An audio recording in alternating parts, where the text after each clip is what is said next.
नमस्कार, मैं हूं मोहिता। इंडिया न्यूज़ 7.com में आपका स्वागत है। आइए शुरू करते हैं आज की खबरों का सिलसिला। फिल्म जगत के जाने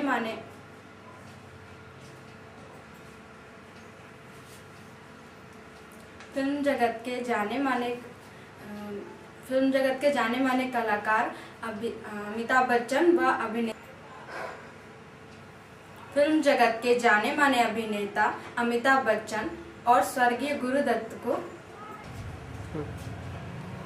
ऑस्कर पूर्व सूची में 25 कलाकारों के साथ श्रेष्ठ श्रेणी में रखा गया है।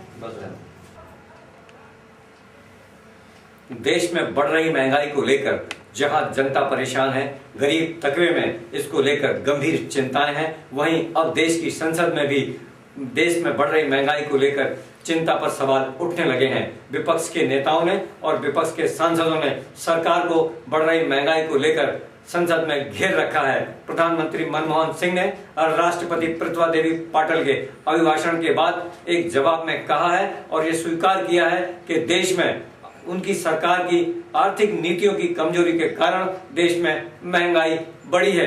विशेष करके शक्कर की महंगाई को लेकर उन्होंने स्वीकार किया है कि देश में गन्ना के उत्पादन को लेकर सरकार की नीति ठीक नहीं है, लेकिन उन्होंने देश की जनता को और देश के सांसदों को ये आश्वासन भी दिया है कि देश में बढ़ रही महंगाई पर शीघ्र ही काबू पा लिया जाएगा। प्रधानमंत्री मनमोहन सिंह ने यह भी कहा है कि विदेशी बाजार के कारण देश में महंगाई बढ़ रही है, पर यहाँ विचारनीय बात यह है कि विदेशी वस्तुओं को देश में आने की अनुमति, उनके आयात और निर्यात की अनुमति सरकार ही देती है। फिर सरकार ऐसी वस्तुओं को देश में आने की परमिशन ही क्यों देती है, ऐसे आयात और निर्यात के लाइसेंस ही क्यों देती है, जिन वस्तुओं के आने से हमारे देश के उत्पादों में फर्क पड़ता है, जनता पर महंगाई की मार पड़ती है।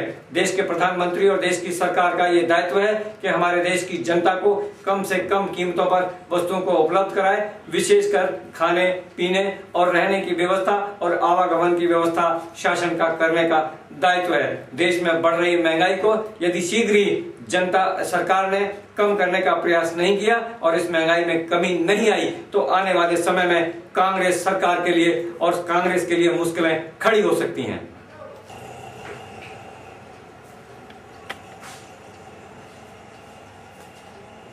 विश्व के प्रसिद्ध क्रिकेट खिलाड़ी सचिन तेंदुलकर को भारत रत्न दिए जाने की मांग पर राजधानी दिल्ली एवं मुंबई में इसका विरोध होना शुरू हो गया।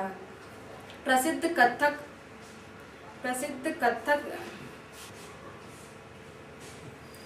कथक सम्राट बिरजू महाराज एवं शिवसेना प्रमुख बाल ठाकरे सहित अन्य लोगों ने इसका विरोध किया है। बिरजू महाराज ने कहा है कि सचिन क्रिकेट पैसों के लिए खेलते हैं।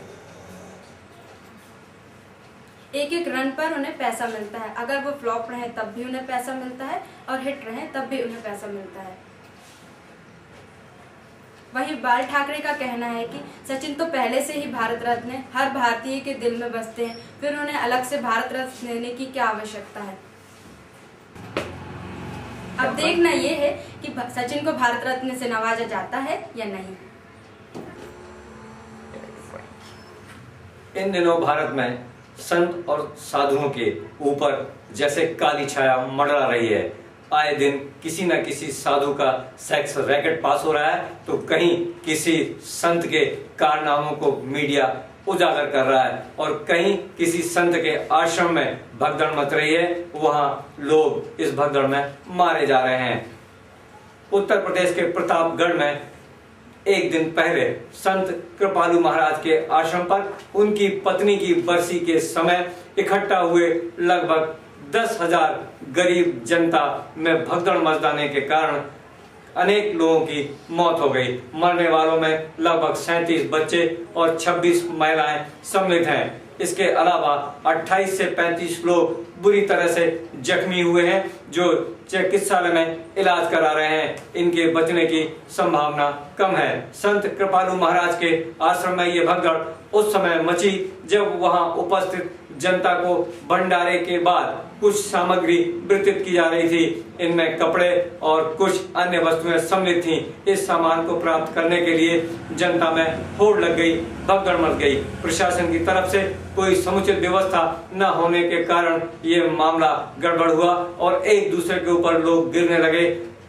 आश्रम का मेन दरवाजा गिर के टूट गया, जिसके नीचे भी दबकर कई लोगों की मौत हो गई। इस मामले को लेकर अब उत्तर प्रदेश सरकार के कान खड़े हो गए हैं। उत्तर प्रदेश सरकार ने इस पूरे मामले की जहां जांच के आदेश दिए हैं, वहीं दूसरी ओर संत कृपालु महाराज के आश्रम के प्रबंधकों के खिलाफ गैर इरादतन आदात हत्या का मामला दर्ज किया गया है। वहीं आश्रम के प्रबंधक ये कहते हैं कि उन्होंने इस आयोजन की स्वीकृति प्रशासन से लेने के लिए 25 फरवरी को ही आवेदन दे दिया था, किंतु प्रतापगढ़ के डीएम और पुलिस अधीक्षक का कहना है कि आश्रम के प्रबंधन ने इस आयोजन के लिए किसी तरह की कोई सूचना प्रशासन को नहीं दी थी और न ही इसके लिए उन्होंने स्वीकृति मांगी थी। उधर देश की संसद में प्रधानमंत्री मनमोहन सिंह ने जवाब देते हुए कहा है कि प्रतापगढ़ आश्रम में मरने वालों को 2 लाख रुपए और गंभीर रूप से घायल प्रत्येक व्यक्ति को 50,000 रुपए की आर्थिक सहायता केंद्र सरकार द्वारा मुहैया कराई जाएगी। प्रदेश सरकारों से लेकर और केंद्र की सरकार को यह सुनिश्चित करना चाहिए कि देश में धर्म के नाम पर बड़े बड़े आश्रमों को संचालित करने वाले ये संत जो काली कमाई करते हैं, अपनी काली कमाई से ये संत देश का और देश की जनता का पैसा बर्बाद करते हैं अपने नाम और काम के लिए।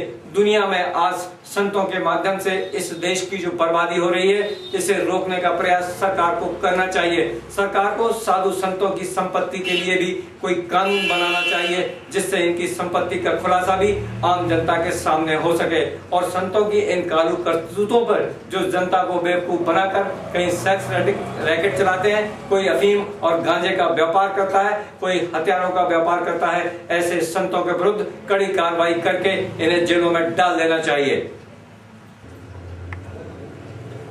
दिल्ली में केंद्र सरकार द्वारा महंगाई पर कंट्रोल नहीं कर पाने एवं देश में बढ़ रही महंगाई के विरोध में कर्मचारी नेता एवं कर्मचारियों ने सड़कों पर प्रदर्शन कर गिरफ्तारी दी।